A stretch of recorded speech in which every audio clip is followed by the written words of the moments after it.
guys, I'm Satish, Microsoft MVP. In this video we will discuss about Azure management groups and subscription design in a hub and spoke architecture in Azure. Before going into the management group and subscription design, you have to understand a sample design on a hub and a spoke architecture. So in this hub you have the connectivity subscription. So in the hub you will have shared resources like virtual network gateway, Azure firewall, so that all the spokes will share the same Azure firewall and the same VNet gateway. So you can call this these are the landing zones available in this architecture, and we have named as with proper naming convention: AZ as Azure, Con as connectivity subscription, PR as production, and my location is East US, Net is my networking resources, RG is resource group. And I'm following the same naming convention for the virtual networks as well. So AZ, Con, PR, East US, VNet, and for subnet, SNet, and for root tables I'm using root.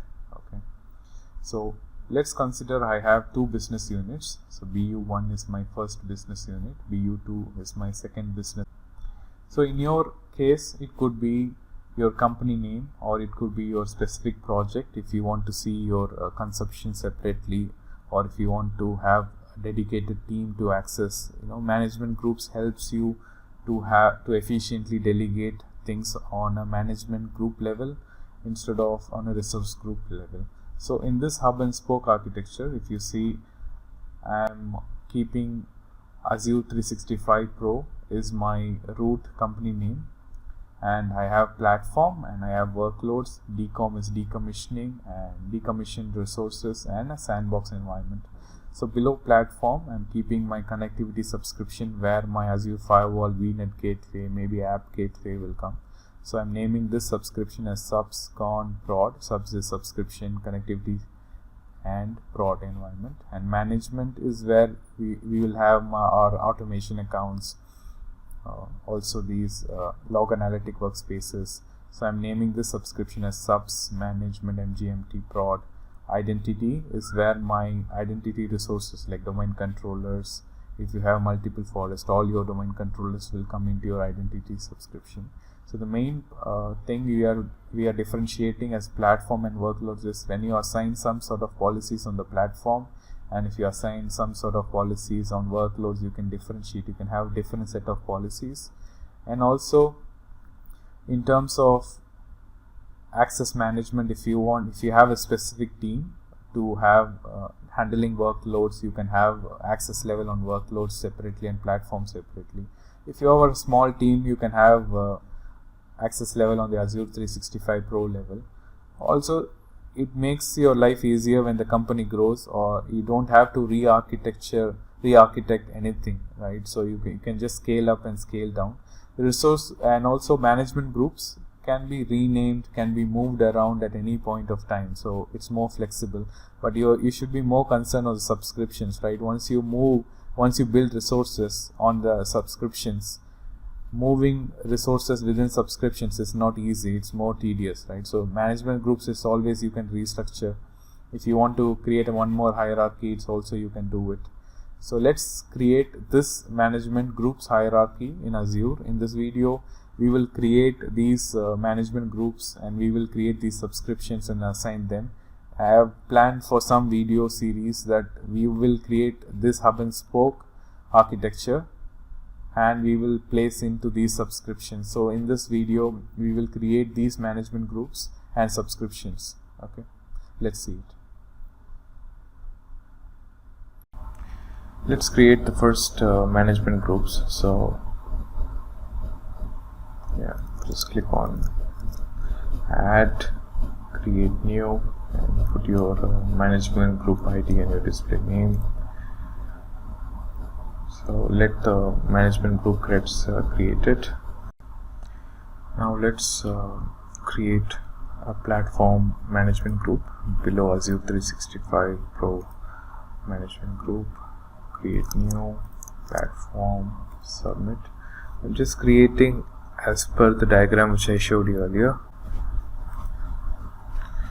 So let's go inside platform and let's create connectivity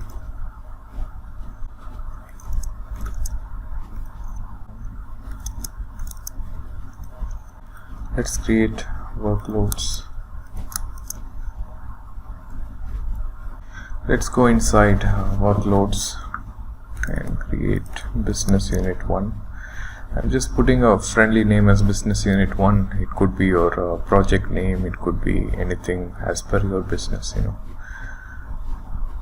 So I'm just creating business unit 2 below workloads. You can use PowerShell, or you can use Terraform, or you can use Bicep.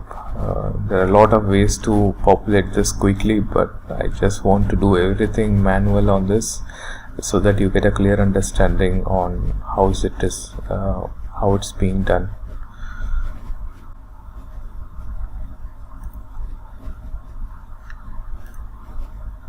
So I'm just creating decom. Decom is for decommissioned machines or decommissioned stuff. If you want to move out of the business unit, you can move to decom, and you can have sandbox also, so that any sandboxing environments if you don't want to apply any sort of governance policy or restriction policy, you can have those resources below sandbox. Yeah, so pretty much it's done. Yeah, so as you can see, you have your platform. Below platform you see connectivity, identity management. Below workloads you have business unit 1 and 2. Let's create the final one. Yeah, just showing the diagram. So below Azure 365 Pro you have the platform, workloads, and below connectivity you have some set of subscriptions.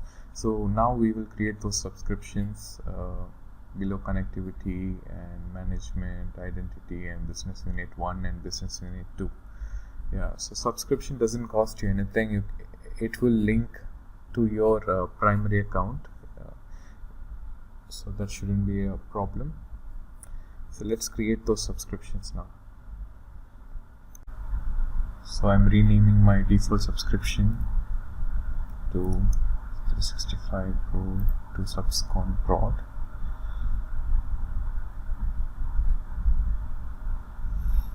That's done. Yeah, after you rename any sort of subscription, it will take some time to take effect. So let's move that subscription which we renamed to the connectivity management group.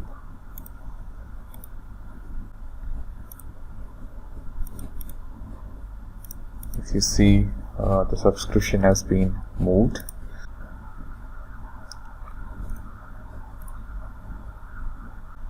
And add the next subscription which we need, which is our management subscription for the log analytic workspace on the automation accounts. So let's choose management, next, create. Let's create the next subscription, identity,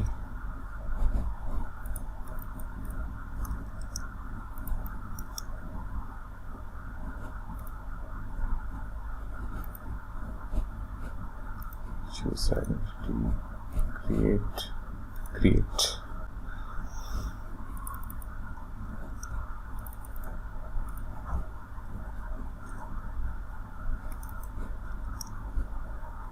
So let's go create the next subscription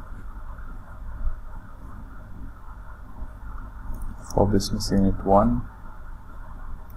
Next, business unit 1, next, create.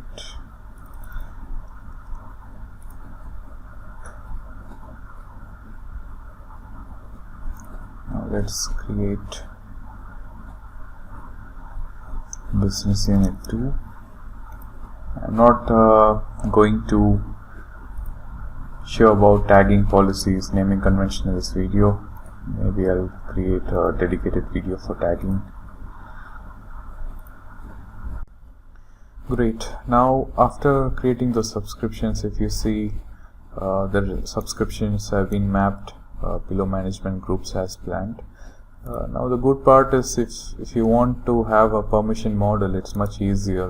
The platform team can have access to the platform team, and the workloads team can access the workloads, and you can have a permission level. If it's a very small company, if you're a single guy managing everything, if you feel the architecture may scale up, the company may grow, you can be a single person managing all these management groups. But this structure can scale up and scale down without any problem. We are not adding any cost on top of it, but it definitely a proper planning to scale up your environment without any major restructuring is what we are going through in this video. Hope the video was informative. Thank you for watching. Please subscribe.